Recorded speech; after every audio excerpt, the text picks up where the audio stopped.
As sociedades muito evoluíram nos últimos 2 séculos. Contudo, algumas perguntas ainda são feitas porque não encontraram as respostas adequadas. O Espiritismo, como mensagem eterna do mundo espiritual à humanidade, vem em auxílio aos homens para que as suas indagações possam encontrar as respostas certas.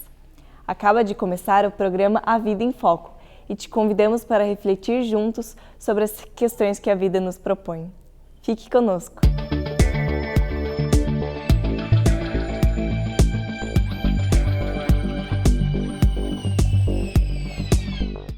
Somos verdadeiramente livres? O que significa ser livre? Como podemos nos entender no contexto entre fatalismo e liberdade? E o livre-arbítrio, como interfere no curso existencial do espírito? O Espiritismo nos apresenta de modo claro e de forma consoladora o enfrentamento com a nossa própria realidade, nos permitindo reflexões sadias acerca daquilo que chamamos de liberdade. Lei de Liberdade é a proposta reflexiva da entrevista de hoje. Não perca! A Vida em Foco traz também curiosidades, crônica, o Espiritismo esclarece e, fechando o nosso encontro de hoje, mais reflexões sobre a doutrina espírita e os ensinamentos de Jesus. Você é o nosso convidado. Fique conosco. A seguir, a crônica da semana.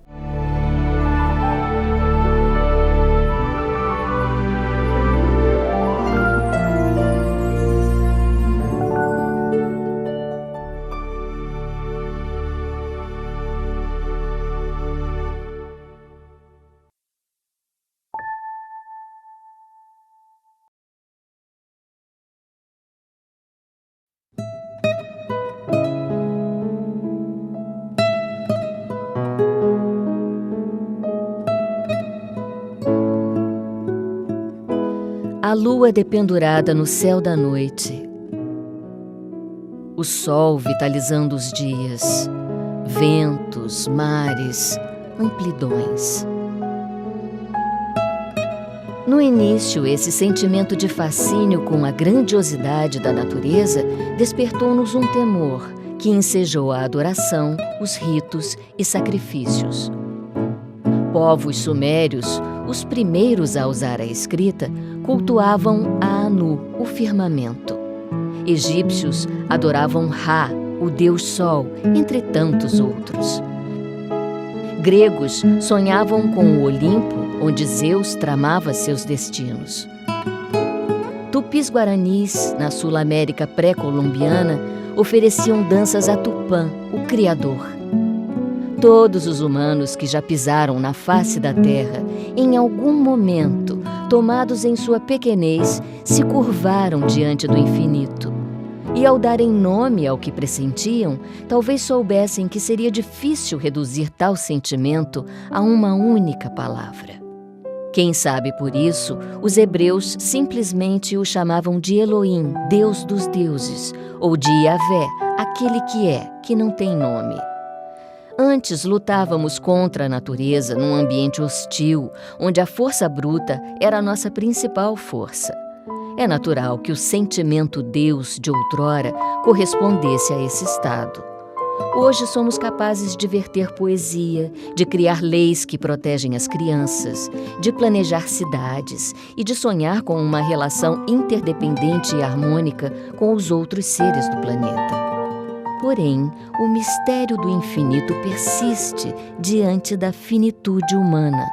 O encantamento já não é o do medo, mas a percepção clara de que uma inteligência superior ordena o cosmos, inspira a vida e se manifesta a cada pôr de sol, em cada amanhecer.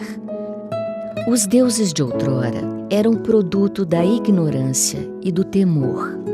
O Deus de agora nasce de uma nova emoção, sugerida por Jesus há 2 milênios, ao chamá-lo simplesmente de Pai.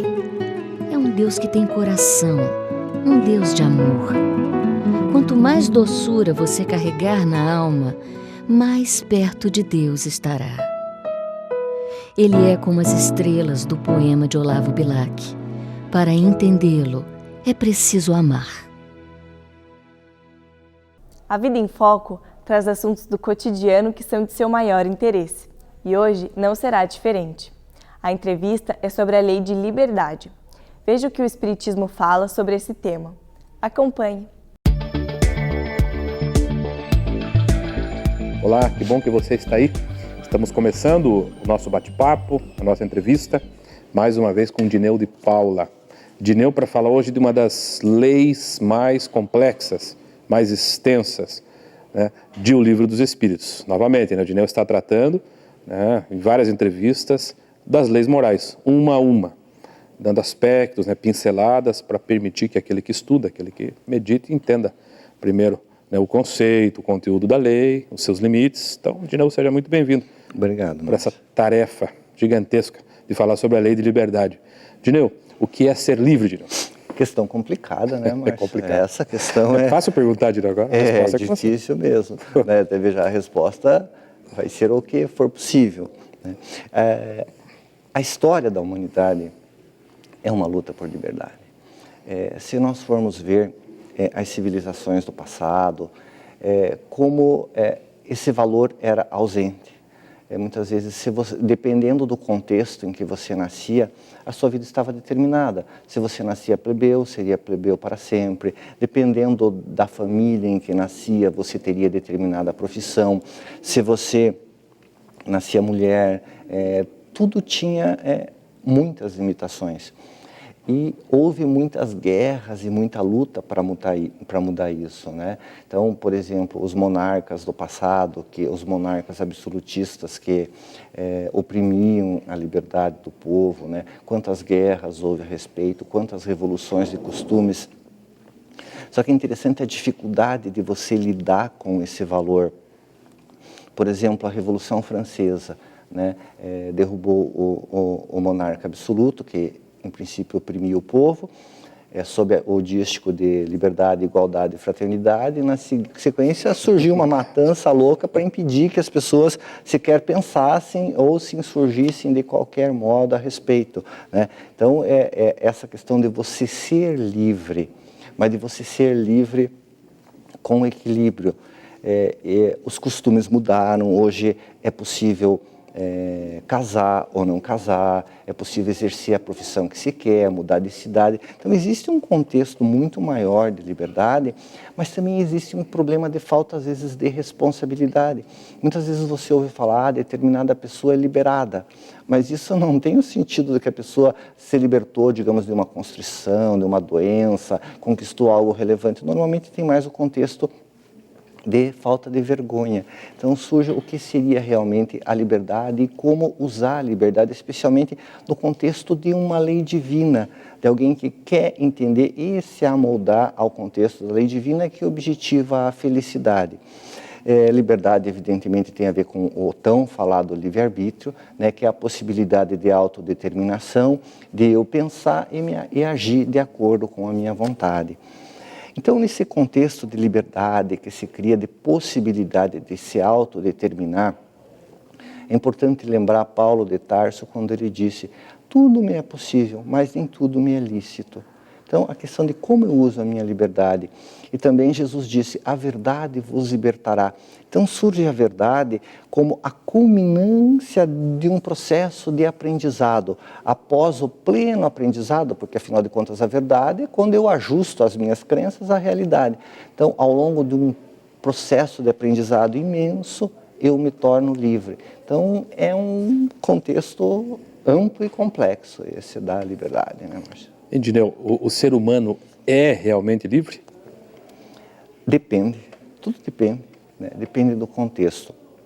Porque, por exemplo, se eu vivo em sociedade, automaticamente eu tenho limites, porque a minha liberdade, ela sempre encontra limite nos direitos dos outros. Eu, de repente, resolvo sair na rua sem roupa, mas os outros não querem me ver sem roupa. Tá? Então, esse meu direito está coartado e a polícia vai ter o direito de me prender. Ou eu saio com um carro ouvindo música extremamente alta. Os outros não querem ouvir aquilo, certo? Então, os espíritos, eles dizem que o homem só é livre plenamente no pensamento. E ainda assim ele responde perante Deus, porque Deus sabe o que se pensa. E também surge a questão da liberdade de consciência, de você respeitar que os outros tenham determinada concepção de vida, nesse contexto de aprender a ser livre e respeitar a liberdade dos outros.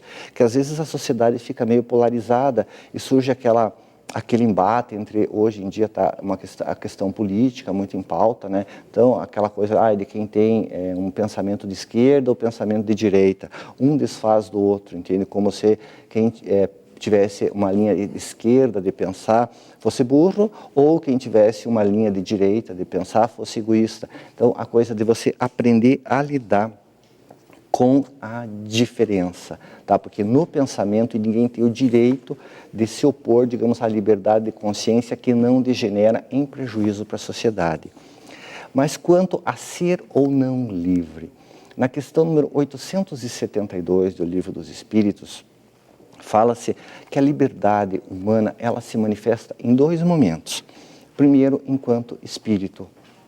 Quando eu estabeleço a minha programação espiritual, eu sou livre para escolher. E aquilo estabelece uma espécie de destino para mim. Tá? Depois que aquilo começa, entende? Em relação às provas físicas, eu não tenho mais como mudar. Entende? Mas eu continuo livre em relação às provas morais. Então, por exemplo, se eu decidi que ia renascer sem uma perna, eu comecei. Tá? Eu não tenho como fazer crescer uma perna. Tá?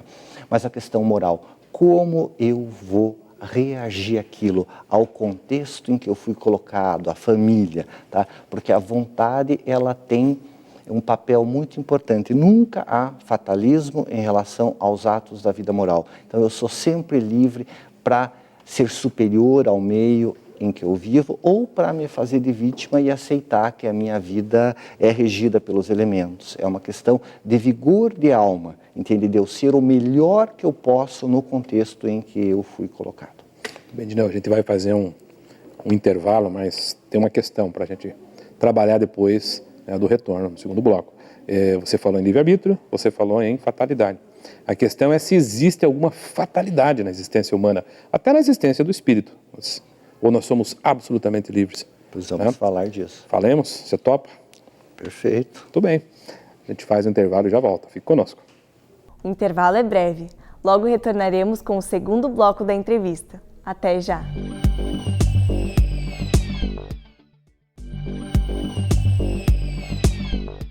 Retornamos com o segundo bloco da entrevista com o tema Lei de Liberdade.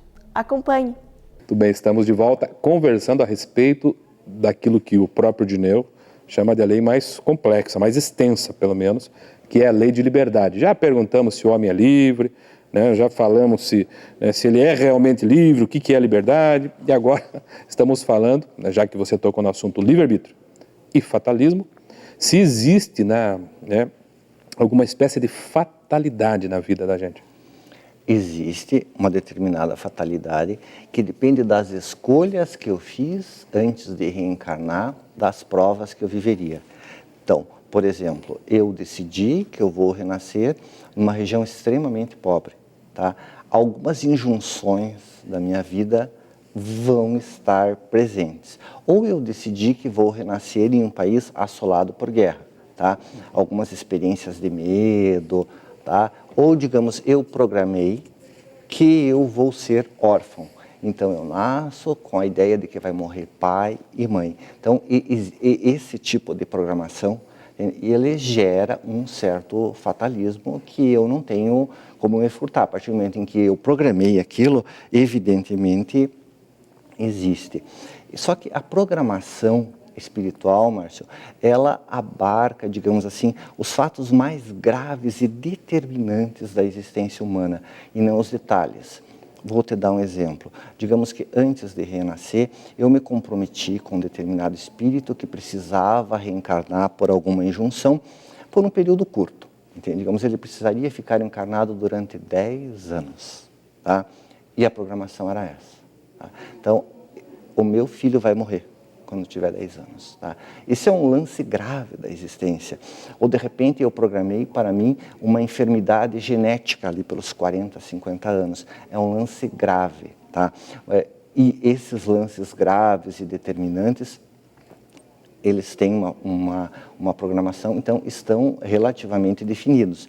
Mas evidentemente que eu posso, por minha incúria, fazer com que surja um monte de problemas que eu não tinha, entende? Nem toda enfermidade grave foi programada no plano espiritual, pode ser simplesmente reflexo da minha intemperança, né?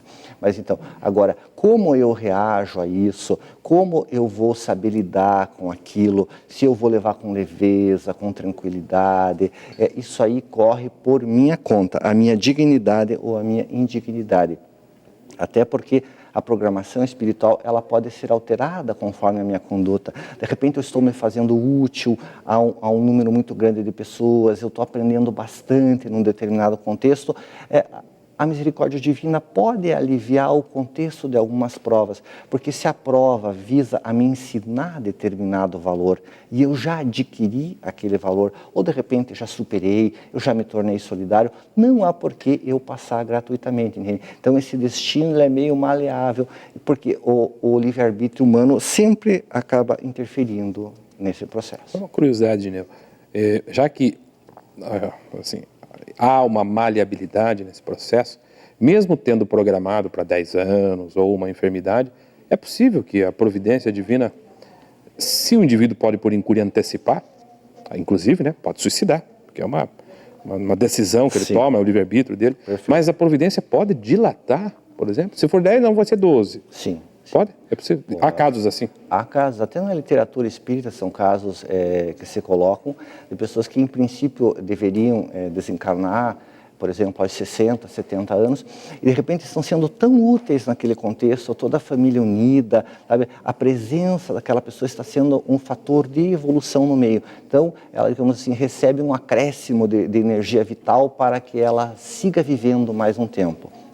E da mesma forma que se alguém, de repente, está se complicando muito, pode ser que acabe morrendo antes da hora por uma misericórdia divina. Que é misericórdia mesmo, né? Para não se prejudicar mais. Exato. Eu, digamos, em uma outra vida, porque eu posso ir bem numa vida e posso não ir bem na outra, porque são provas a que eu me submeto. De repente, numa determinada vida, eu fiz a prova, por exemplo, de ser pai de família, tá? E fui relativamente bem naquela. Na outra, vou fazer, de repente, a prova do celibato e me desequilibro completamente, fico amargo, rancoroso ou me perverto, tá? É muito melhor que eu morra cedo, entende? E é uma misericórdia, entende? Essa criatura vai... Entende? Então, morre antes, tá? É melhor. Morrer não é uma tragédia. Não por decisão dela. Não, por decisão dela. Os mentores antecipam a pela morte. Providência. Como misericórdia. Dineu, por fim, Dineu, há um ensinamento específico que a lei de liberdade nos traga? Márcio, veja essa questão, que são 10 leis morais, tá? A lei de liberdade é a 9ª, e a 10ª, que é a lei de justiça, de amor e caridade, ela é simplesmente o resumo de todas as outras. Então, a última lei, a rigor, é a lei de liberdade, tá? Então, naquela ideia de Jesus, a verdade vos libertará, ou seja, é um ápice, a partir do momento que o Espírito incorporou todas as leis divinas, entende? Ajustou, digamos assim, o seu psiquismo à lei divina, a ideia é que ele se torne livre. Então, seria a ideia de você, com esse conhecimento da lei divina, de você adquirir um estado de consciência que deve te libertar. A ideia seria que você passe pela porta estreita, tá? Veja, pela porta estreita significa que a coisa não é tão simples, né? Então, o que seria passar pela porta estreita? É você vencer os vícios que você tem. E a encarnação que você tem, a encarnação ela foi programada justamente para que você vença as suas dificuldades. Então, de acordo com as suas necessidades psíquicas, é que os deveres são colocados em sua vida. Então, o estrito cumprimento do dever é a porta estreita que você tem de passar. Cada um tem a sua porta estreita. Então, num contexto de muita liberdade, hoje em dia eu posso fazer o que eu quiser, tá? Só que existe uma diferença entre fuga e libertação. Porque quando você vai fugir, você escolhe o caminho mais rápido, nem sempre o mais digno. Libertação é diferente, é um processo realmente de você viver o que você precisa viver. Então, se você pode escolher fazer tudo, você pode perfeitamente escolher viver com dignidade. E esse é o convite da lei de liberdade. Liberte-se de verdade, entende? Olhe todas as leis morais e comporte-se de acordo. É assim que você se liberta de injunções difíceis, que você se liberta das encarnações mais dolorosas. E a respeito disso, tem uma colocação, evidentemente, como sempre, é de Jesus, que vem a lição melhor.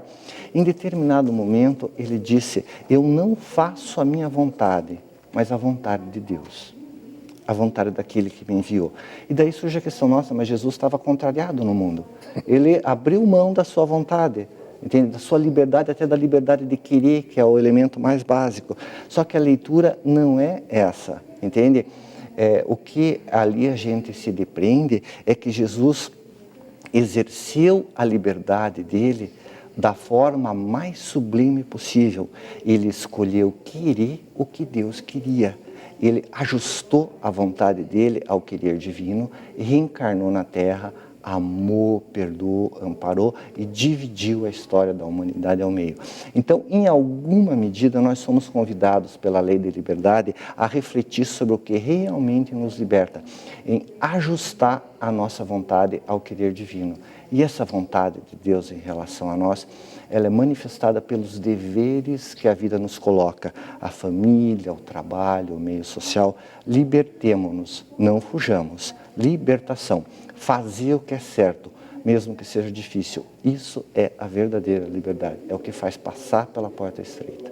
Ajustar a própria vontade à vontade divina. Ser submisso à programação que for feita e cumprir. Uau, Dineu. Muito bom. Sem comentários, só agradecimento. Tipo. Você tem encerrado praticamente, né? E encerrou, nossa, inspirado mesmo.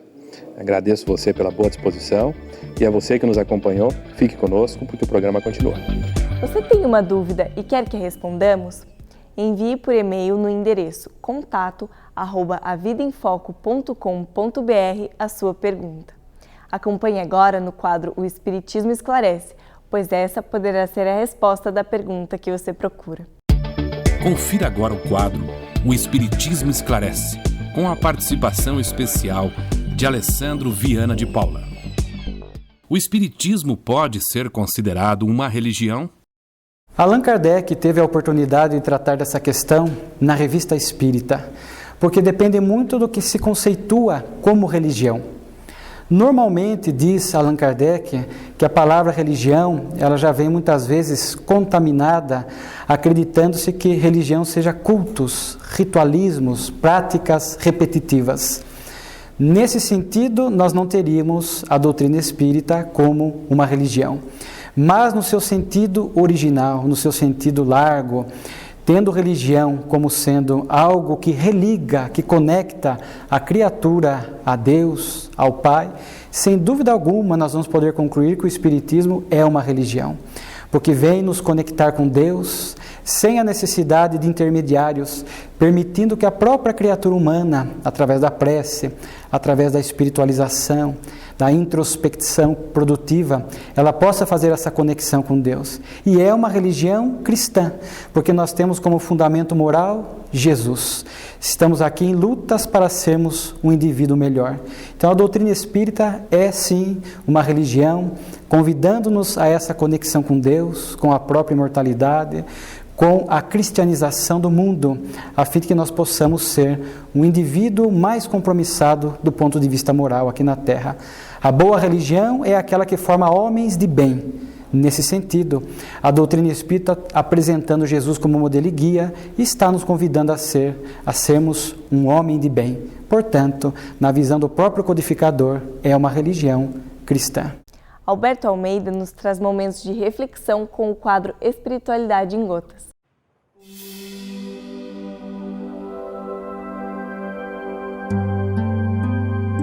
Espiritualidade em gotas. Almas gêmeas? A questão 299 do Livro dos Espíritos propõe: que sentido se deve entender a palavra metade, utilizada pelos espíritos ao se referir aos espíritos simpáticos? A resposta é categórica. A expressão é inexata. Se um espírito fosse a metade do outro, separados os dois, ambos estariam incompletos. Assim, a espiritualidade superior vem ao encontro dos nossos anseios, que, Nos movimentamos na terra à cata de uma alma gêmea, de uma cara metade, de alguém que venha nos completar. Falece-nos, portanto, porque essa busca gera sempre frustração. Não existe ninguém metade de ninguém. A alma gêmea é uma expressão lírica que podemos utilizar, poética, para caracterizar o encontro de almas que se entrelaçam numa relação de profundidade, de afinidade.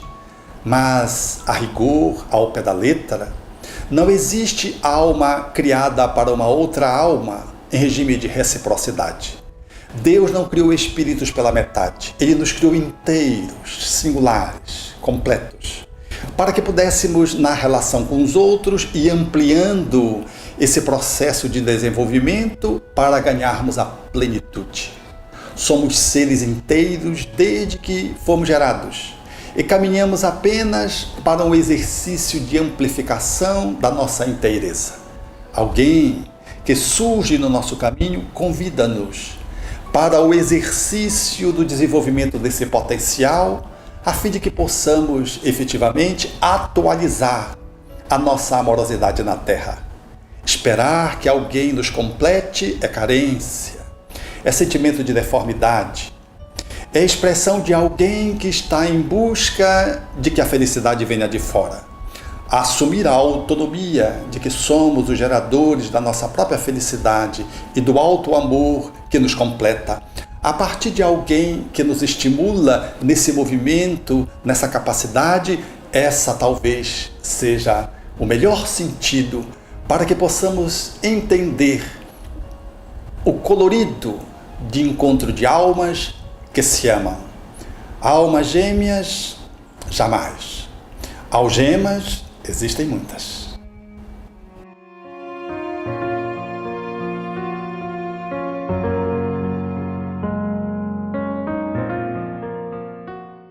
Obrigada pela sua companhia. A Vida em Foco volta na semana que vem com mais novidades. Suas sugestões são muito importantes para o programa e você pode enviá-las para o e-mail contato@vidaemfoco.com.br.